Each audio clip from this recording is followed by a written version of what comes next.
Iniciamos ya nuestro consultorio médico en un momento muy importante que no debemos olvidar porque mañana se celebra el Día Mundial del Autismo, que en realidad sirve para reflexionar sobre esta condición. Y ya estamos viendo a nuestro invitado, el doctor Luis Enrique Miranda, él es psiquiatra, quien nos va a dar algunos lineamientos para las familias que tienen seguramente algún hijo o alguien cercano con autismo y que no saben muy bien cómo manejarlo. Doctor, buenas tardes, gracias por estar aquí. Buenas tardes, Maricel.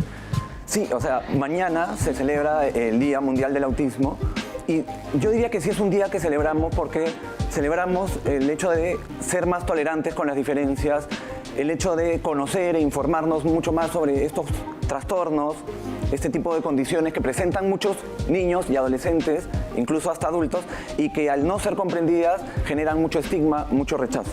Pero que no son pocos los casos. Aquí en nuestro país se habla de cerca de 16.000 casos y el 90% son referidos a menores de 11 años. Y es ahí el tema con los padres de familia. ¿Qué hacer con mi hijo con autismo? En primer lugar, ¿qué me puede dar la alerta de que debo llevarlo para que lo revise un especialista y determine su condición?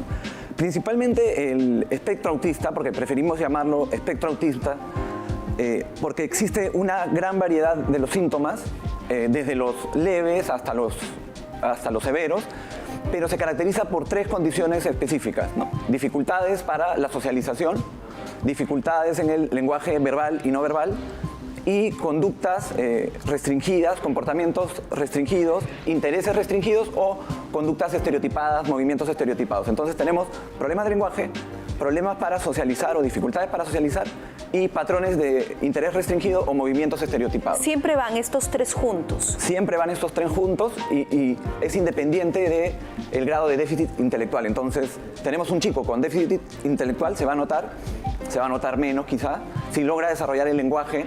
Aún va a tener problemas en el lenguaje no verbal, es decir, en iniciar una conversación, en mantener una conversación, en entender el sentido en el que va la conversación o simplemente en el salirse de los temas que a él le interesan para vincularse con otros en una conversación. Y es ahí donde el padre de familia siente ese temor de cómo hacer que se integre a la sociedad, porque de repente en el entorno muy íntimo podemos aprender, pero va a tener que desarrollarse como cualquier otra persona. Y ahí, ¿qué es lo primero que debo tener en cuenta? ¿Qué le debo ir enseñando en casa? Claro, lo primero que preguntaste era muy importante, ¿no? O sea, nosotros sabemos que a partir de los 3 años claramente podemos hacer diagnóstico de espectro autista, pero la mayoría de padres cuando son evaluados, más del 80%, han detectado síntomas desde los 18 meses o año y medio o desde el año. Porque todos tenemos, si bien tenemos nuestro propio hijo, tenemos hijos antes, tenemos los hijos de nuestros amigos y notamos es claramente diferente, ¿no? Pero a veces uno se niega, ¿no?, a decir que algo está mal. Muchas veces hay una resistencia a ver las cosas que son evidentes.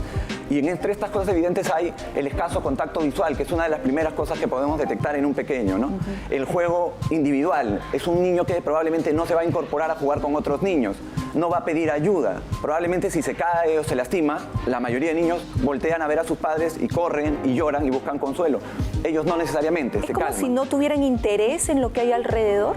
Les cuesta mucho trabajo incorporarse o salirse de su mundo, ¿no? El mismo término autismo habla de de ensimismarse y están muy ensimismados en sus cosas y les cuesta comunicarse. Entonces los padres se pueden dar cuenta, no me mira o incluso en algunos casos me han dicho cosas como no sonríe, como que no imitara, no le cuesta ese tipo de interacción social de copiar una sonrisa, copiar un gesto, mirar a los ojos, interactuar con otras personas. Eso lo podemos ver desde muy pequeños.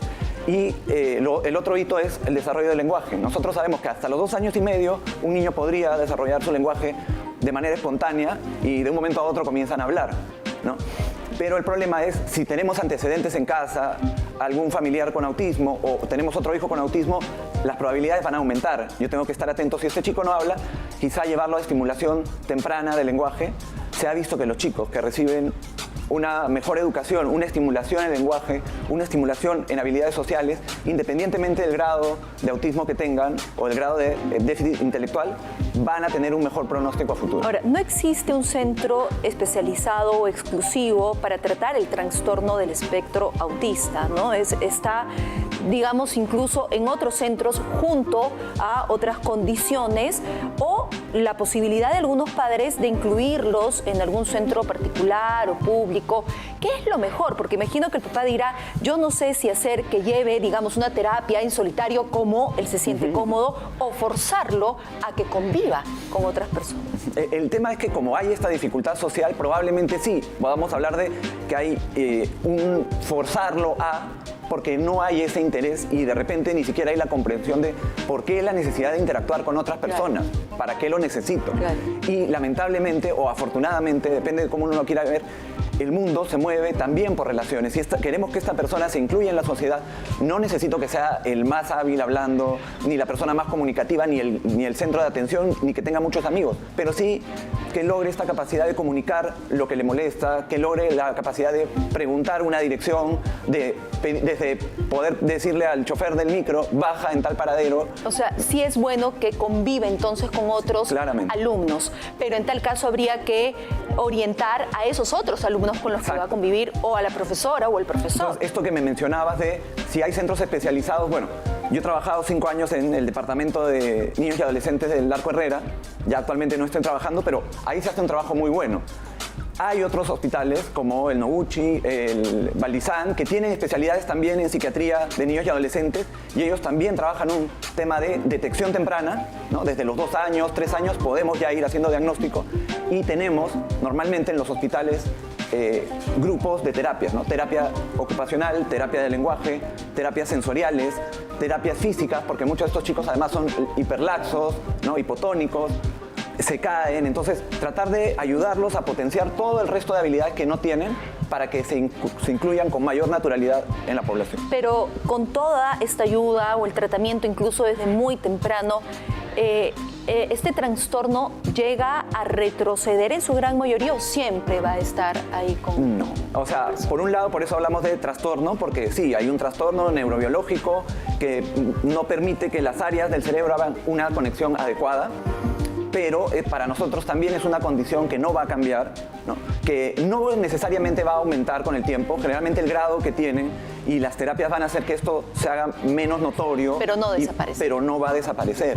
Y entonces, claro, esto que tú mencionabas, que tenemos 15.000, casi 16.000 diagnosticados aquí en Perú y el 90% son adolescentes. Yo estoy seguro que tenemos muchos adultos no diagnosticados, ¿no?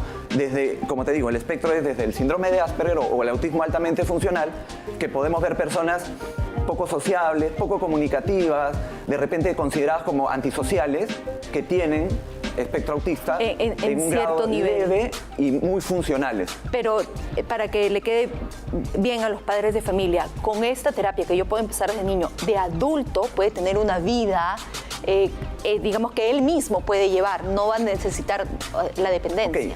Eso depende de 2 condiciones. Uno, el grado de autismo, ¿no? El grado 1 es el que, a pesar de tener autismo o problemas en la comunicación, logra tener un lenguaje, logra comunicarse, si bien no entiende todo lo que le dicen, puede comunicarse, puede pedir ayuda, puede desplazarse. En el tema social, si bien no es la persona más comunicativa, logra hablar con 2 o 3 personas con las que trabaja. ¿No? Que es lo ideal.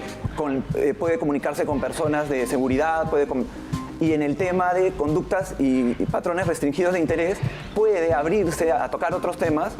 Sin embargo, muy probablemente cuando termina de trabajar, siempre se enfoca en sus mismos temas, en su programa de música, en su tema de YouTube, en su tema de ovnis. Pero puede estar integrado eso es el grado a la sociedad. 1. El grado 2 es una persona que de pronto o no tiene lenguaje o tiene lenguaje, pero necesita la ayuda de alguien más para comunicarse.